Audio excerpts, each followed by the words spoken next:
Hello students, good morning. तो पिछले एक सप्ताह के दौरान अधिकांश बच्चों के द्वारा एक ही प्रश्न पूछा जा रहा है कि सर एसीएफ रेंजर का परिणाम क्या होगा या साक्षात्कार की संभावित तिथि क्या हो सकती है।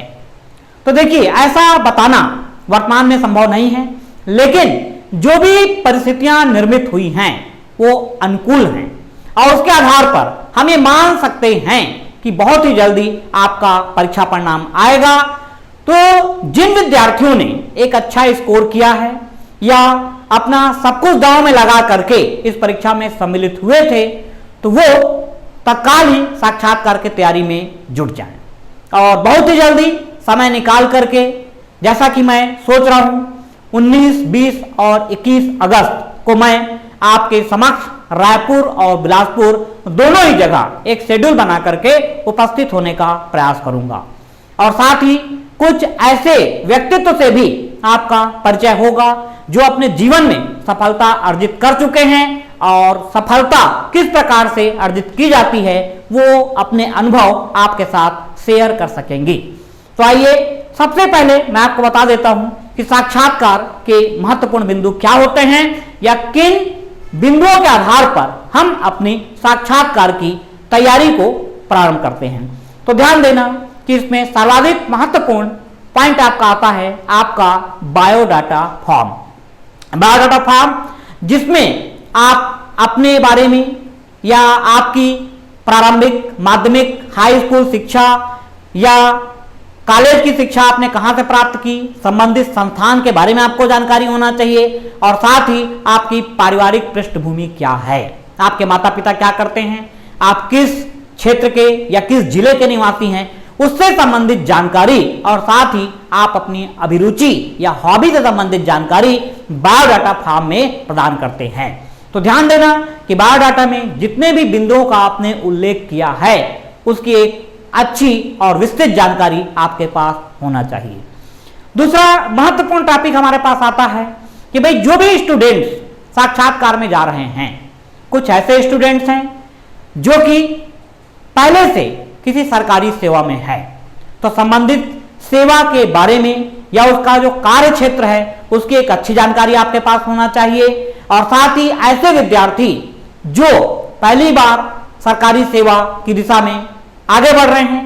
तो उनको भी जिस विभाग के लिए वो साक्षात्कार देने जा रहे हैं उसकी एक अच्छी जानकारी उनको होना चाहिए। मतलब हम ये देख रहे हैं कि भाई हम तैयारी कर रहे हैं एसीएफ रेंजर की,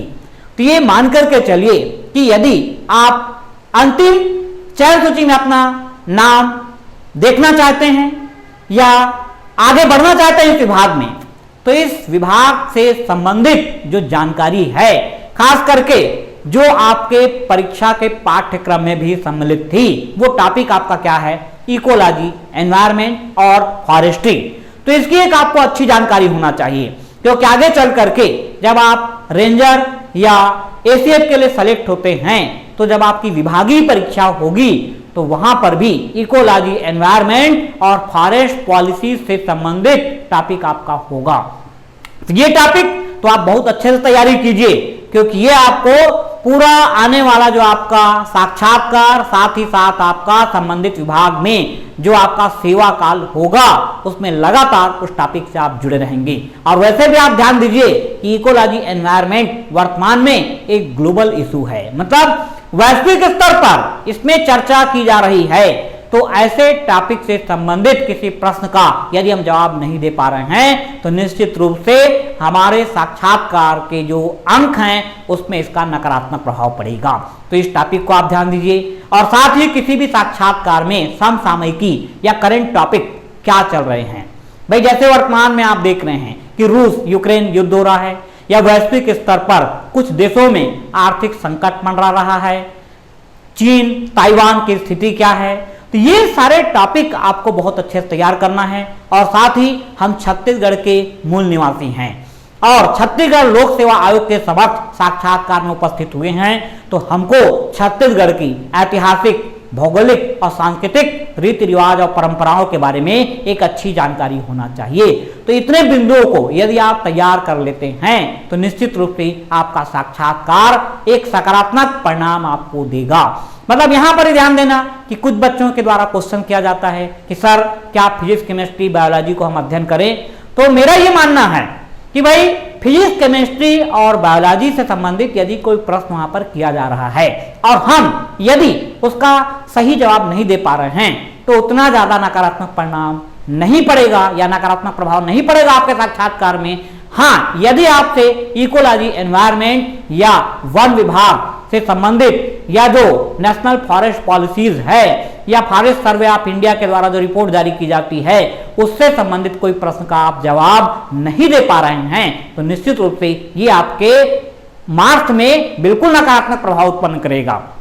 तो इन चीजों को आप ध्यान में रख करके अपने तैयारी को प्रारंभ कीजिए और बहुत ही जल्दी 19, 20 और 21 अगस्त को जब आप लोगों से मेरी मुलाकात होगी तो इन्हीं बिंदुओं पर आपका biodata form, ecology, environment, forest policies और आपका करेंट टॉपिक, इससे संबंधित टॉपिक पर हम चर्चा करेंगे। और साथ ही हमारा जो साक्षात्कार है उसमें मॉक इंटरव्यू का बहुत ही इंपॉर्टेंट रोल होता है। तो उस दौरान मैं कुछ चयनित प्रतियोगियों या जो कुछ मेरे मित्र हैं जो कि ऑलरेडी अपने जीवन में अपने लक्ष्य को प्राप्त कर चुके हैं उनसे भी आपका एक साक्षात्कार होगा और उनके साथ रहते हुए उनके जीवन के अनुभव को प्राप्त करते हुए आप अपने साक्षात्कार की दिशा में आगे बढ़ेंगे, सफलता को प्राप्त करेंगे। तो आज ही अपनी तैयारी में आप जुट जाइए। Best of luck.